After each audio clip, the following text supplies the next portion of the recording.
Hoje o podcast é com Dércio Barreto, um corretor de imóveis, um dos maiores corretores da região de Campinas. E hoje a gente vai falar sobre vendas no ramo imobiliário, sobre gestão de tempo. Anderson, prazer receber você aqui no nosso podcast. E para iniciar a nossa conversa, a gente queria saber um pouco, né, como que foi sua trajetória, o que te levou, né, a corretor de imóveis, como que foi o percurso ali para você chegar nessa área aí do ramo imobiliário. Olá, tudo bem? Fico muito feliz pelo convite de estar aqui com vocês, no broadcast, participar desse momento aí tão ímpar, né? E mandar um abraço aí para todo mundo aí também que está nos acompanhando. E a minha trajetória foi meio que por acaso, né? No ramo imobiliário, né? Eu trabalhava numa empresa, né, de produtos químicos e sempre tive aquele desejo de trabalhar com vendas, porque eu sempre fui muito comunicativo.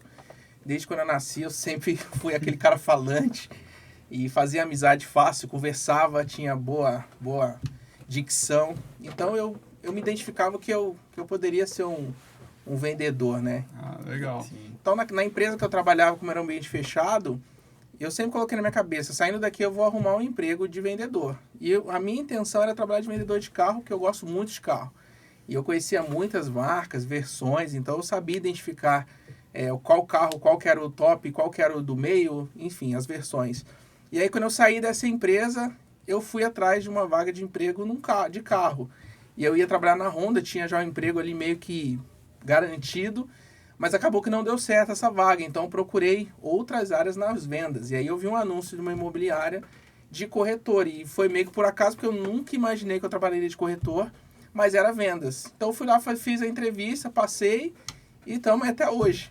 Legal. Dércio, só para concluir essa parte, assim, a parte comercial, né, o vendedor aqui no Brasil, não é uma área tão glamourosa assim, né? O pessoal gosta muito de falar de área técnica, né? Que é advogado, que é médico, que é engenheiro, né? Tem até um certo preconceito, às vezes, ali, de falar da área comercial. Poucas pessoas têm o conhecimento ali do glamour, né? Que é trabalhar com vendas ali, o resultado que você pode chegar, né? Então, é uma área ali que tem um certo preconceito, mas que você pode atingir grandes resultados, né? O pessoal até fala, me apresenta ali um vendedor que estudou quanto um médico, né? Que eu te apresento uma pessoa bem-sucedida. Quando você começou, você via esse preconceito na área comercial, né? Por não ser um setor ali que você precisa de uma faculdade e tal, ou você já via como uma coisa ali que dava para atingir grandes resultados? Esse ponto que você falou é importante porque não é só no Brasil, né? De uma forma geral, existe esse preconceito. Por exemplo, a pessoa não se deu bem, vai ser vendedor. Vira vendedor. No ramo de imóveis é a mesma coisa. O que tem de gente que tem duas funções ali, ele é advogado e corretor na hora vaga. Então ainda tem... Eu não sofri o preconceito, mas ainda tem pessoas que não usam a profissão como a principal fonte de renda. E quando você iniciou, você sabia ali que claramente era possível ter sucesso nessa área? Ou você entrou como, vou entrar porque eu estou desempregado aqui? Eu entrei assim, Guilherme, eu entrei na profissão, eu tinha um recurso para receber da empresa, então eu falei, olha, eu vou tentar vender em 3 meses... Se der certo. Se der certo, eu continuo. Se não, não. Mas eu tinha uma convicção dentro de mim que daria certo, porque era o que eu queria trabalhar, era o que eu queria fazer. E aí eu comecei a fazer, eu vendi na primeira semana um imóvel. Já animou, já. Não, aí eu falei, opa, o salário que eu ganhei na primeira venda do imóvel era quase 3 meses meu trabalhando, onde eu trabalhava na empresa anterior. Então eu falei, opa, isso aqui dá dinheiro, basta trabalhar. Lógico que eu tive algumas dificuldades, né? O preconceito em si eu não tive quando eu falava que era corretor, mas eu tive algumas pessoas, alguns amigos, né, que falaram pra mim assim, cara, você vai arrumar emprego disso, é como se fosse uma coisa do mal, ruim, né? Você vai ser corretor? Não, mas tal. E eu trabalhava tava nesse meio tempo, eu tinha arrumado um outro serviço antes de ser o corretor, e essa pessoa até falou pra mim, não, eu tenho amigos que estão passando dificuldade, não vai e tal. Mas eu tinha aquela convicção, eu tinha que fazer para dar certo e graças a Deus tô até hoje caminhando aí. E aí você falando disso aí, né, de que você trabalhou muito em empresa, tinha salário fixo, tudo. Como foi esse desafio de sair do salário fixo, do certo ali, para você migrar na parte de comissão, né? Que você vai querer a sua comissão. Como foi essa troca, assim? Qual foi o maior desafio que você teve, assim, de trocar o certo do duvidoso ali? Na entrevista que eu tive, eu tomei um susto quando falou, ó, você é 100% comissionado. Eu era acostumado a receber salário fixo, hora extra, né? Lá não tinha um PLR, mas tinha algumas ajudas de custo quando você não faltava, quando você não chegava atrasado. Então tinha um recurso a mais de bonificação para o funcionário. Então, quando eu fui fazer entrevista na imobiliária e falou, aqui é 100% comissionado, eu confesso que eu tomei um baque. Mas, ao mesmo tempo, como eu tinha aquela convicção, eu estava muito motivado, eu falei, cara, isso aqui vai ser minha profissão, vou ganhar dinheiro com isso daqui e vamos embora. E aí, como eu mencionei, na primeira semana eu vendi, já ganhei 3 vezes o salário que eu ganhava lá, daí já me animou completamente, né? Já fiquei muito animado já. E assim, Derson, você ir se aprimorando ali, né? Porque sai a primeira venda ali, mas tem que ter uma certa constância, você tem que construir um resultado, né? Tem que ter um planejamento, tudo mais ali. Qual foram os recursos que te levaram ali a mudar de nível, né? A crescer ali na área de corretor de imóveis? Foi leitura, foi curso, foi amizades? O que te fez ali impulsionar e chegar onde você chegou?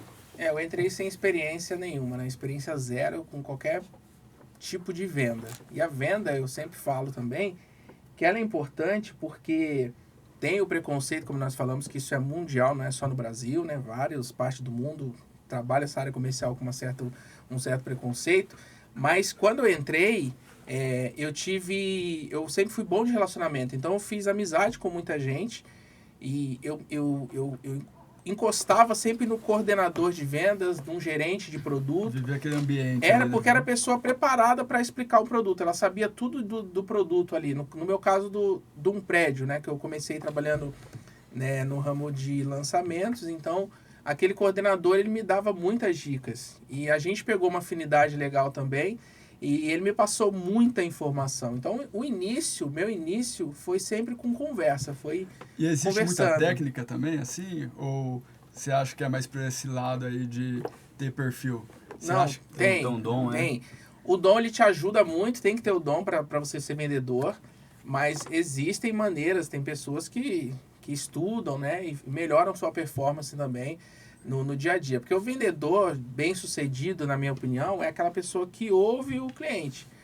Tudo que nós temos hoje é fruto de venda. Nós estamos aqui hoje, tudo aqui foi comprado, foi vendido. Sim. Então, alguém comprou, né, o tijolo para construir, o microfone que nós estamos, tudo. Então, é uma área muito importante. Então, para o vendedor ser bem-sucedido, ele tem que ouvir o cliente, ele tem que entender a necessidade do cliente, porque muitas vezes o cliente chega para comprar algo que nem ele mesmo sabe.